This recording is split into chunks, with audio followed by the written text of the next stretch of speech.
¿qué quiere decir esto, no?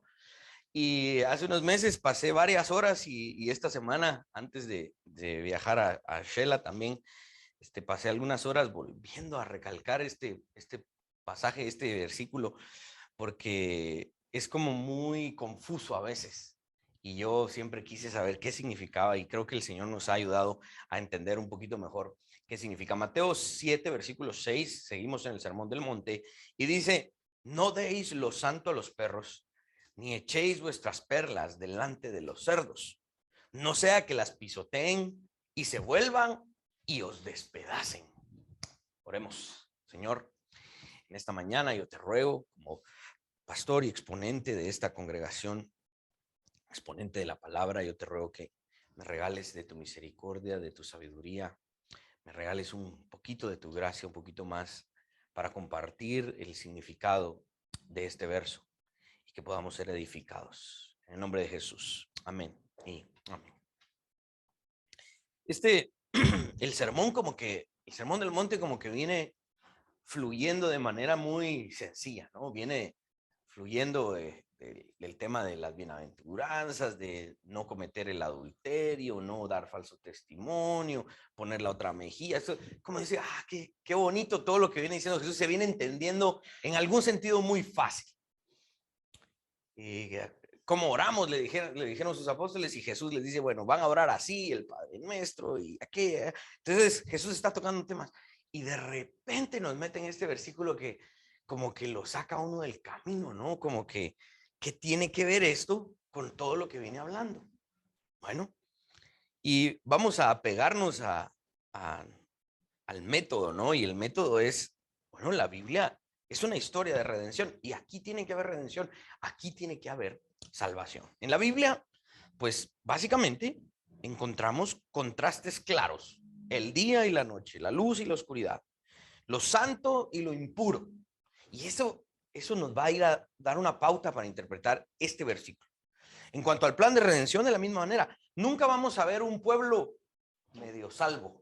Sí, aquel que va por allá, ya se le va notando la salvación. No, no es como a medias, ¿sí? Siempre vamos a ver un pueblo salvo y un pueblo no salvo, un pueblo redimido y un pueblo no redimido. Vamos a ver claridad en estos contrastes.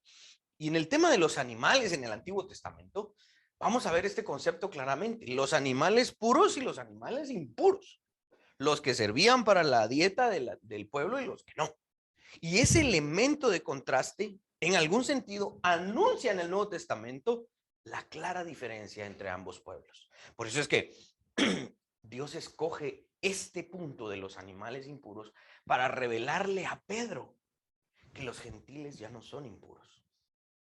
Viene en el Nuevo Testamento el Señor y le da un éxtasis, una visión a Pedro, ¿verdad? Qué casualidad que de repente tuvo hambre y le dijo a la hermana donde se estaba quedando, hermana, prepárame un par de huevitos revueltos, ¿verdad?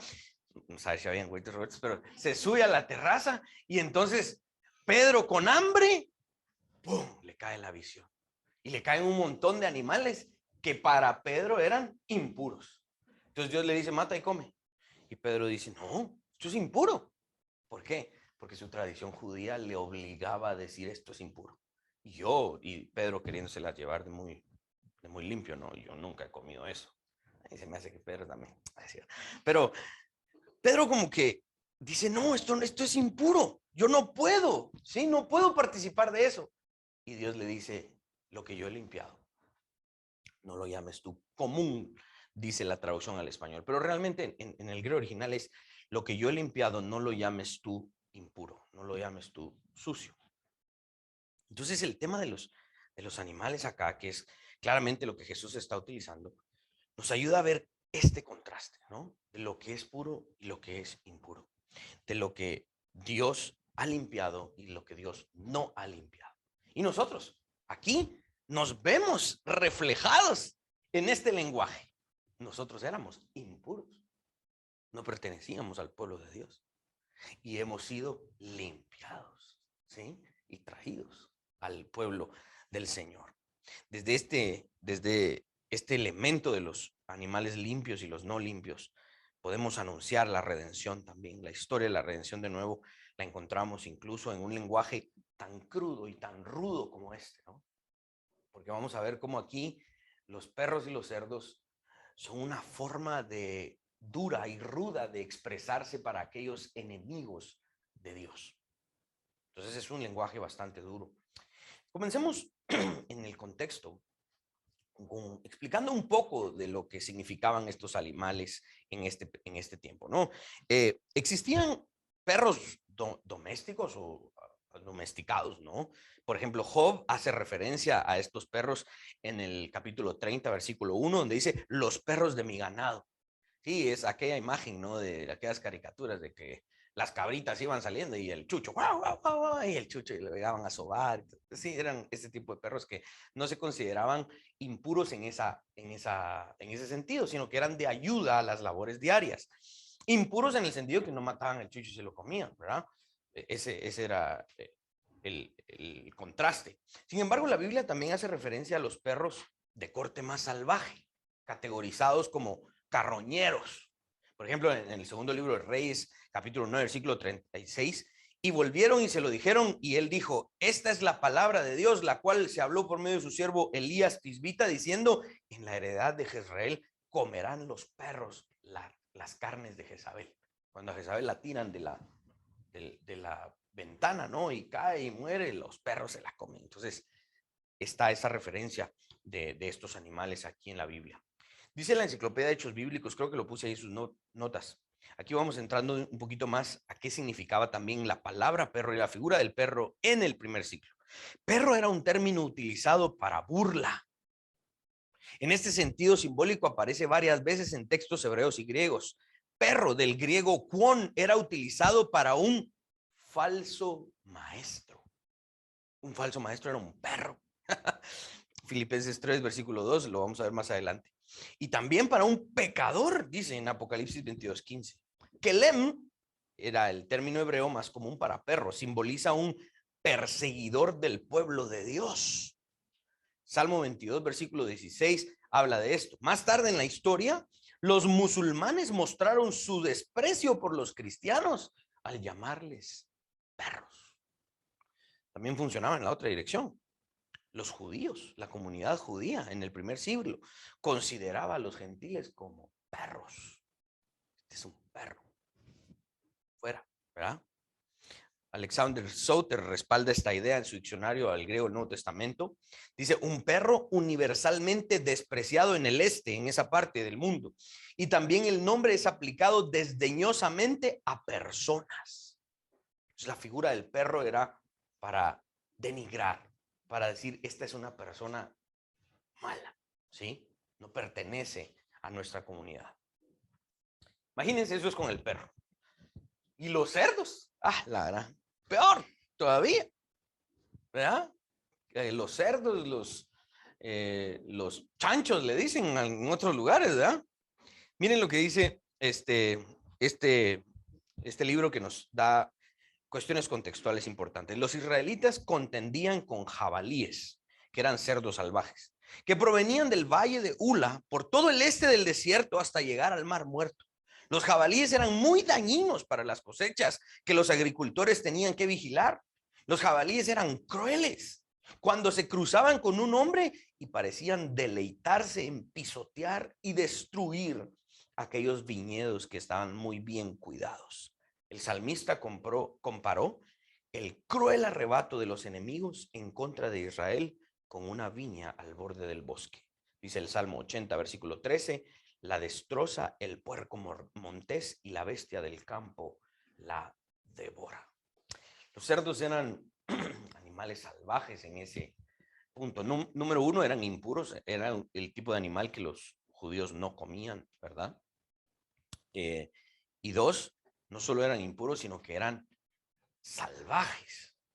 Destruían, y lo compara con las viñas, porque la viña es un cultivo que hay que cuidar mucho. Es un cultivo que requiere de mucho cuidado a la hora de cultivarlo, de mucha delicadeza.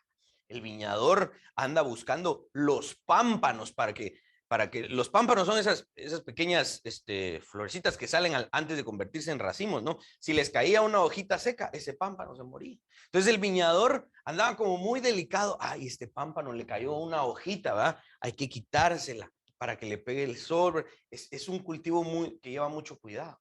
Y de repente venían los jabalíes y destrozaban, ¿no? Entonces esta es la idea aquí. El término cerdo, siempre en las enseñanzas de Jesús, es utilizado como un símbolo de degradación, de desprecio, ¿sí? Los cerdos están estrictamente prohibidos para comer y para convivir con ellos en algún sentido en el Antiguo Testamento. En cuanto a lo santo y las perlas, porque aquí vean el contraste, ¿no? Lo santo y las perlas, no se los den a los perros ni a los cerdos. Son cosas que no tienen nada en común. No, o sea, una vestidura sagrada de Aarón, de los sacerdotes que sirven en el templo. Así, agarrémosla, vistamos aquel chucho con esa. No, era inconcebible, no había comunión con estos dos elementos.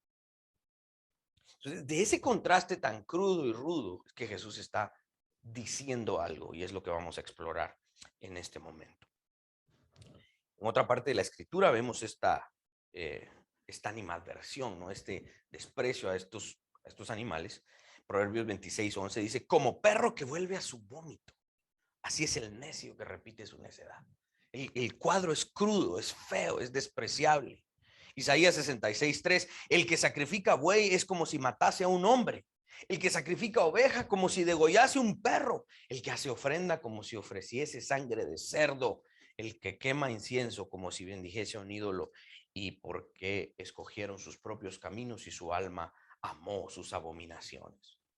El profeta estaba diciéndole al pueblo: ustedes han pecado tanto y han desechado tanto al Dios de Israel que es como que ofrecieran sangre de cerdo en el altar. Eso es lo peor que podrían haber hecho ustedes.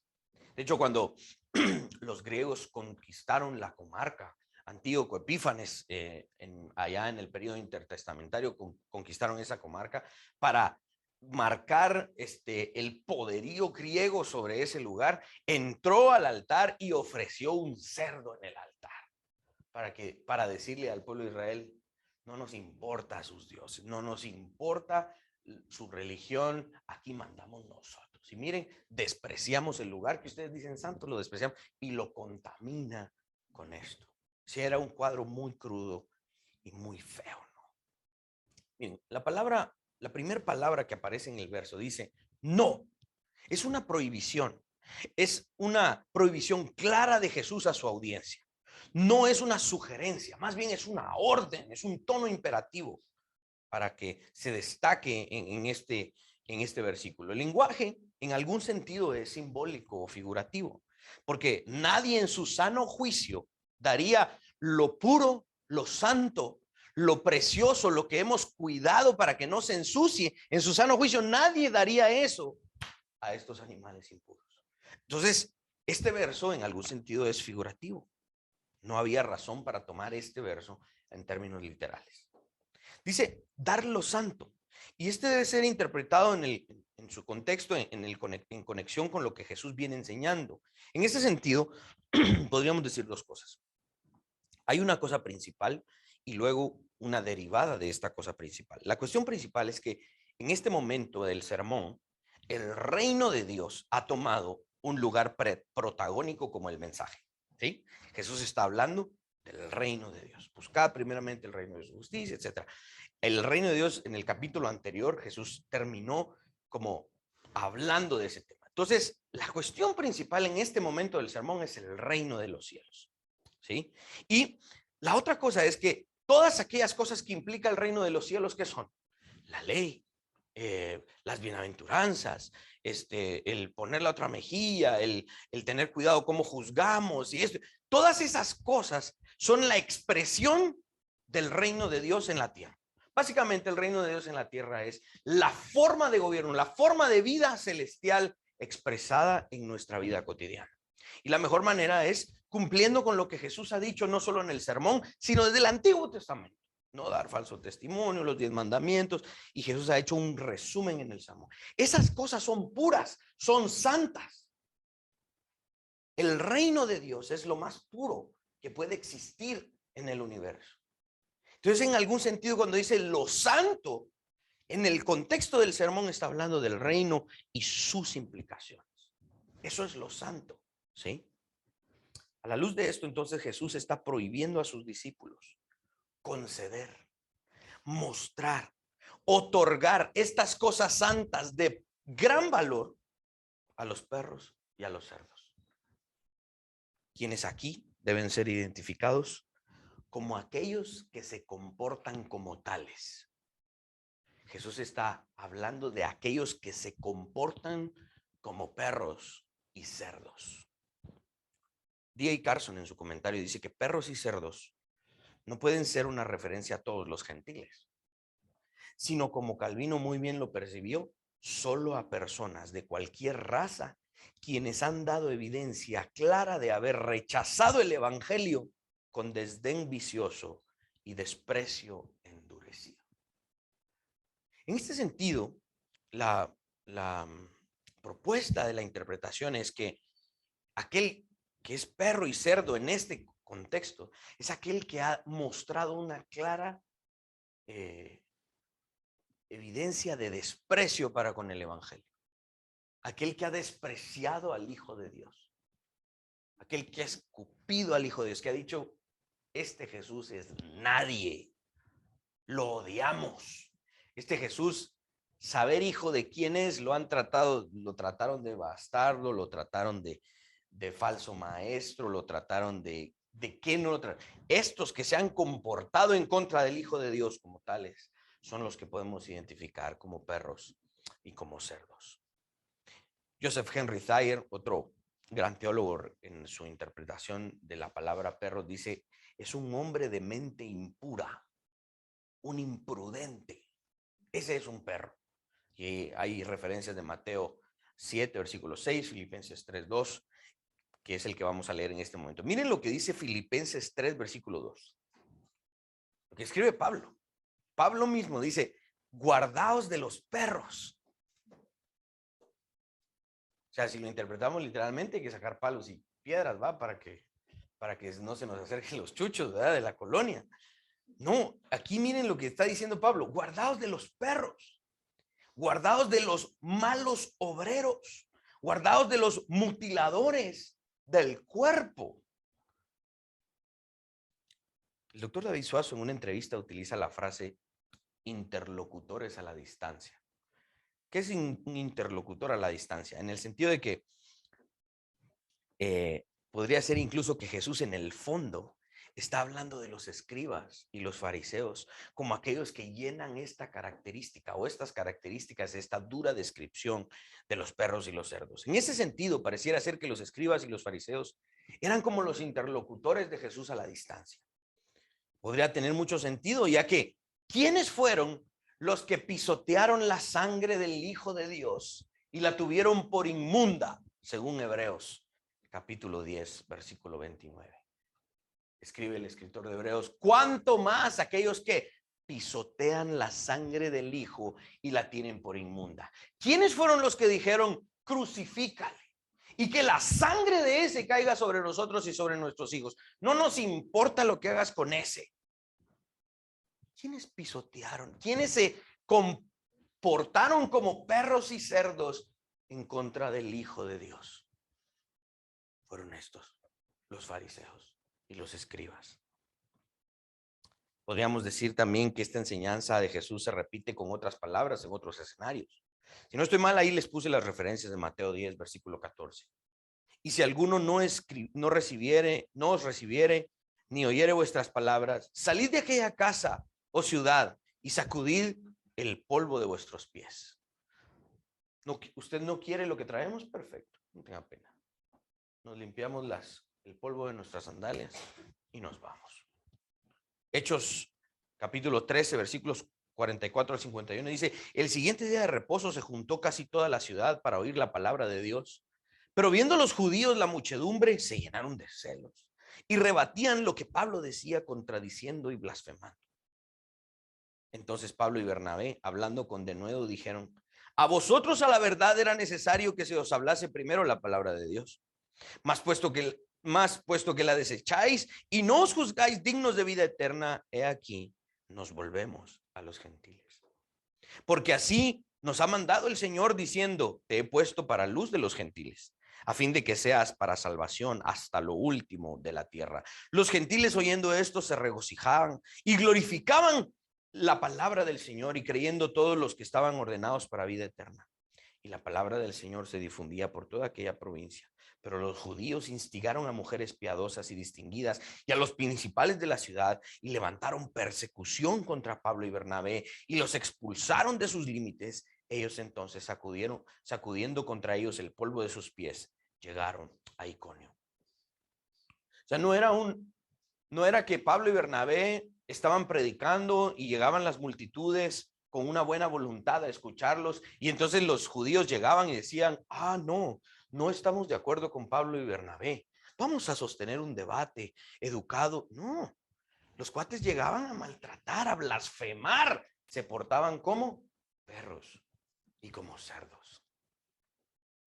Siguiendo esta línea de argumentación, llegamos a la última frase de este verso, que dice: o sea, no dar lo santo ni lo puro a los perros y a los cerdos, no sea que pisoteen esas perlas y se vuelvan y os despedacen. ¿Sí?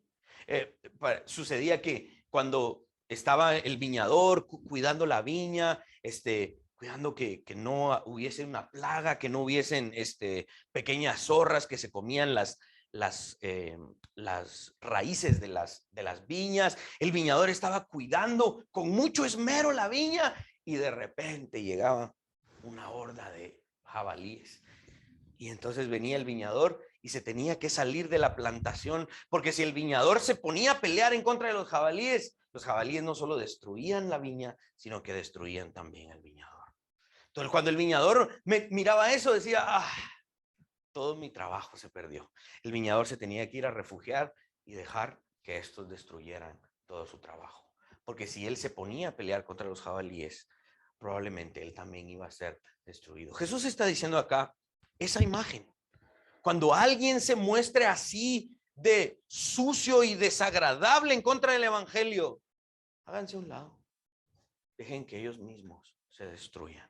Y vamos a ver precisamente cómo esto, realmente los perros y los cerdos se comportan así, no para la destrucción del pueblo de Dios. Este es el punto. Cuando el perro y el cerdo se comportan así, lo hacen para su propia destrucción. Otro hermano llamado Myron Ausburger, en su comentario, dice que una sobreexposición de las cosas sagradas a personas no preparadas para recibirlas, es decir, personas impuras, perros y cerdos, puede crear una reacción adversa. Para D.A. Carson, esta frase podría ser interpretada como una analogía entre el evangelio y el proverbio. Dice Proverbios 9:8: no reprendas al escarnecedor para que no te aborrezca, corrige al sabio y te amará. Es básicamente aquel que es necio y está ahí, y le hablan y le hablan.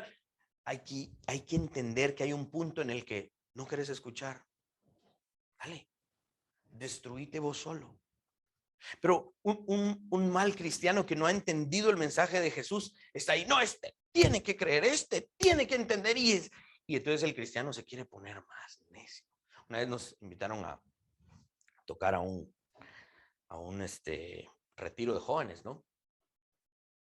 Y era un cuate que trabajaba con nosotros. Y a mí se me había olvidado que el cuate vivía en El Milagro, ¿no? Allá, en un lugar bien seguro. Y me dice: no, que ahí hay una iglesia, que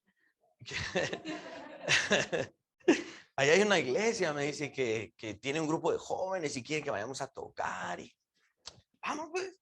Y nosotros nos llevamos nuestra compu, nuestra iPad y no sé qué. Y nosotros ahí tranquilitos, ¿verdad? ¿Qué si era un campamento para mareros ustedes? Y solo pintas de aquella edad. Híjole, dije, hoy sí nos fregamos, ¿verdad? Y bueno, nosotros a la alabanza y vamos a escondernos a nuestro cuarto. Y en medio de la loquera que se armaba, ¿va? Porque endemoniados y todo lo demás, ¿va? Y habían unas chavas que no, y gritaban, y no quiero. Llamen al hermano tal. El hermano tal era un gorilón así gigante, ¿va? Y de repente hacían la rueda rodeando a la hermana endemoniada, ¿va? Ni era hermana, ¿va? Pero fuera, fuera, y empezaban a gritar, ¿va? Y no quería salir el demonio. Y llamaban al hermano y el hermano gorilón la agarraba y fuera, y fuera. Hijo del perro, sácame, señor, de aquí, ¿va? Este es, Eso es lo que está diciendo el proverbio. Esto es lo que está diciendo el proverbio. Tienes que entender que aquel que está empedernido, totalmente necio, sumido en su necedad, déjalo. Ya le proclamaste, ya le compartiste el evangelio y de todas maneras se sigue comportando como un perro y como un cerdo. Es lo que es. Tú no lo eres. Hasta un lado. No reprendas al escarnecedor para que no te aborrezca. Esto es lo que está hablando. En ningún momento esto es una dirección, no es una instrucción para dejar de compartir el evangelio, jamás. Sin embargo, si es una advertencia para no recalcar la proclamación del evangelio a aquellos quienes ya han demostrado su odio en contra del evangelio. En primer lugar, esto significa que la condenación de estos será mayor, ¿sí? Porque están pisoteando el evangelio de Jesucristo, lo cual para nosotros es lo santo, lo puro, son las perlas que se las presentamos, porque a nuestros ojos no parece un perro, no parece un cerdo, parece una persona común y corriente. Y lo mejor que tenemos es el evangelio de Jesucristo, el perdón de los pecados, el arrepentimiento, la transformación del corazón. Venimos y lo presentamos y viene y se comporta como un perro y como un cerdo. Dice, no, yo no quiero, es una tontería, ustedes son unos fanáticos. Perfecto, lo presentamos, lo rechazó. No sigamos tirando lo santo, las perlas, a estos quienes las pisotean. Porque también hay irresponsabilidad en nosotros en malgastar aquello que es santo y puro en aquellos quienes han demostrado que lo odian. En segundo lugar, en su arrebato de ira, de pisotear las perlas del evangelio, si nosotros continuamos y nos ponemos en la misma actitud de taco a taco contra ellos, no sea que se volteen y busquen destruirnos a nosotros también. Por eso es que las escenas que acabamos de leer nos muestran que después de proclamar el evangelio y recibir no solo una respuesta negativa, sino una respuesta violenta. La gente era violenta en contra de los apóstoles. ¿Qué hacían ellos? Bueno, sacudimos el polvo de la sandalia de nuestros pies y nos vamos a otra ciudad. ¿Sí? En el contexto de quitar la viga de nuestro ojo para poder ayudar a aquel que tiene una pequeña astilla. Miren, si después de que nosotros nos quitamos la viga de nuestro ojo para ver claramente, aquel que tiene una astilla en su ojo se rehúsa a que lo ayudemos, se opone vehementemente a recibir el justo juicio de Dios, no insistamos en darle lo sagrado y lo valioso que nosotros hemos recibido, ya que esta persona va a pisotear lo que nosotros hemos recibido y el juicio de Dios vendrá sobre esa persona. El doctor David Suazo, en su comentario al Sermón del Monte, escribe que lo santo y las perlas representan el evangelio del reino de Dios, el evangelio del reino que Jesús está enseñando aquí. Y los perros y los cerdos representan a los enemigos empedernidos, salvajes, violentos, detestables, que han dado claras evidencias de rechazar el evangelio con despiadado desdén y habitual menosprecio. Vamos a la aplicación. ¿Cuántos de nosotros hemos tenido esta experiencia? Yo he tenido unas cuantas experiencias de gente que dice, nah, es una tontería, es fanatismo, sos un tonto por creer en eso. Y si no has tenido esa experiencia, número uno, estás mal porque no estás compartiendo el evangelio. Y dos, no tengas miedo cuando eso suceda. ¿Sí? Muchos cristianos se paralizan porque dicen, hijo de la gran, si este es el evangelio de Jesucristo y produce esa reacción en la gente, algunos dudan y dicen, ¿será que está bueno lo que estoy haciendo? Porque si fuera bueno, debería de producir en la gente una reacción, pero no tan así. Entonces muchos dicen, muchos llegan a la conclusión de compartir el evangelio, pero no ofender. Miren, este es un problema porque necesitamos aprender lo que esto significa en su contexto. Cuando compartimos el evangelio, va a ofender al pecador porque lo va a confrontar con su pecado. Pero habrán personas que responderán como nosotros lo hicimos, con arrepentimiento, diciendo, sí es cierto, yo soy pecador, necesito el perdón de Dios. Habrán personas que responden así. Pero al mismo tiempo habrán personas que van a responder como lo estamos viendo acá, con odio. Están hartos de que se les presente el evangelio. Ya no más. Bueno, tenemos que entender que en la realidad en la que vivimos hay perros y cerdos que quieren pisotear la sangre del Hijo de Dios. Y nuestra proclamación simplemente sirve para que su condenación sea mayor. Y nosotros no los condenamos, simplemente los invitamos a participar de lo santo y de lo puro.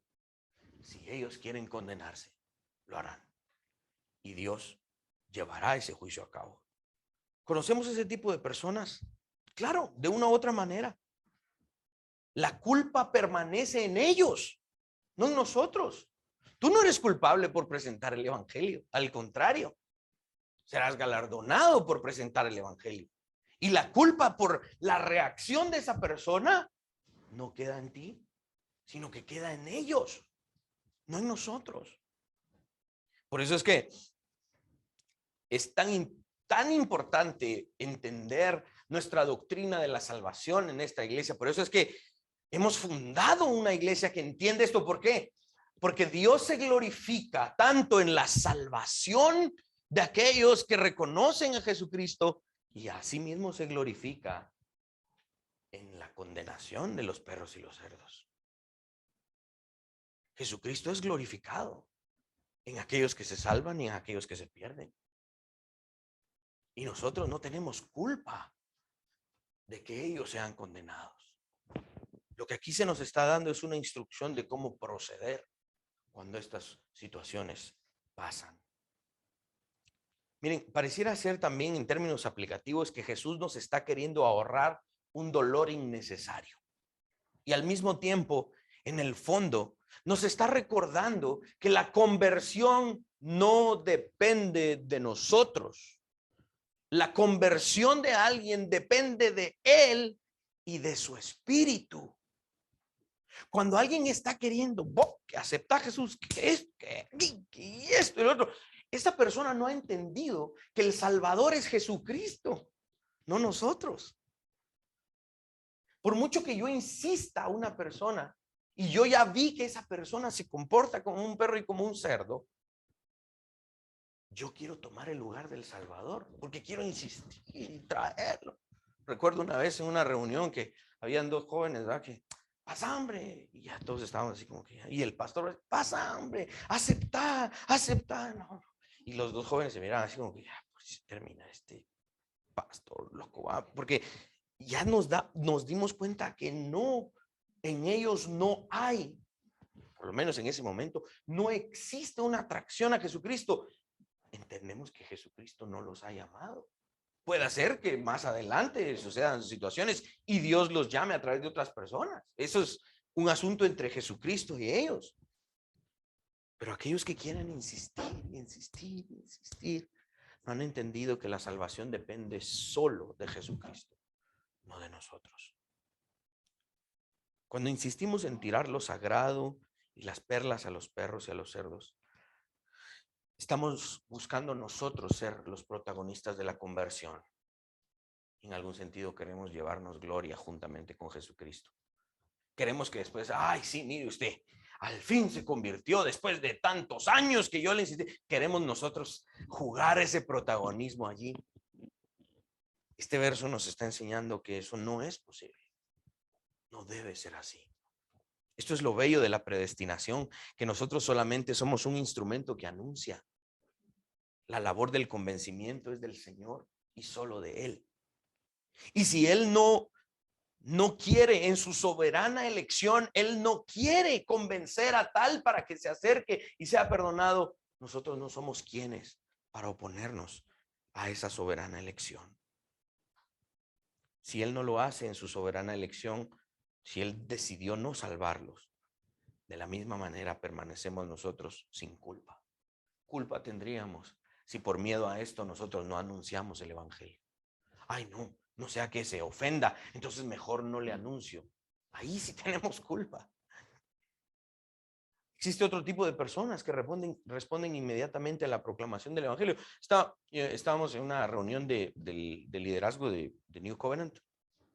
Yo no pude asistir, pero estuve por Zoom y empezaron a dar varios testimonios los hermanos, ¿no? Habían hermanos de otros lugares de Estados Unidos, habían hermanos de África y daban ellos testimonio.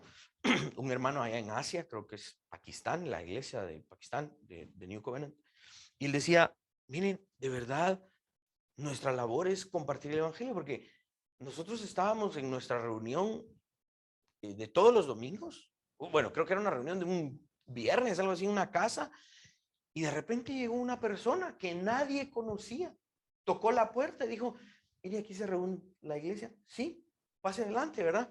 ¿De dónde nos visita? Mire, eso no importa. Yo lo único que vengo a decir es que no sé por qué, pero entiendo que soy pecadora y necesito recibir a Jesucristo. Usted me puede ayudar. Nadie la conocía. No hubo una invitación de uno de los miembros de la iglesia. Es una señora que saber de dónde tocó la puerta, entró y quería reconocer a Jesucristo como Salvador. Esto es lo que estamos viendo. Es el cuadro totalmente opuesto a nosotros querer convencer a alguien pensando que nosotros tenemos ese poder. No lo tenemos. Mi impresión es que esas personas, como esta señora que inmediatamente responde a la proclamación del evangelio, mi impresión es que esas personas no están siendo ilustradas aquí, sino que son el contraste. Estas son aquellas que simplemente experimentan una forma diferente de venir a Cristo. A estas personas bastante bien las podemos identificar. Hemos de seguir proclamándoles y ayudándoles, ¿no? Hay personas que dicen, miren, si yo no termino de entender eso, nos podemos tomar un café la próxima semana. Claro. Y el gran teólogo Cornelius Van Til decía, por eso es que tienes que estar dispuesto siempre a pagar el próximo café. Estar dispuesto. Tienes más dudas, seguimos. Pero este no es un perro o un cerdo que está diciendo, no quiero. No, este es alguien que está diciendo, este es un cachorrito que está diciendo, no, es que no entiendo, ¿verdad? Entonces uno viene y lo sigue acariciando y le sigue alimentando. Esto es una persona diferente que no muestra un odio al evangelio, sino que está mostrando un interés. Y es nuestro deber seguir exponiendo el evangelio. No solo hablándoles, sino modelándoles la verdad. Y si nos están permitiendo sacarle la astilla del ojo, hagámoslo con esa actitud que hablamos en el sermón anterior, con una actitud humilde de ayudar a buscar al Señor, a restaurarle y a edificarle. Pongámonos de pie.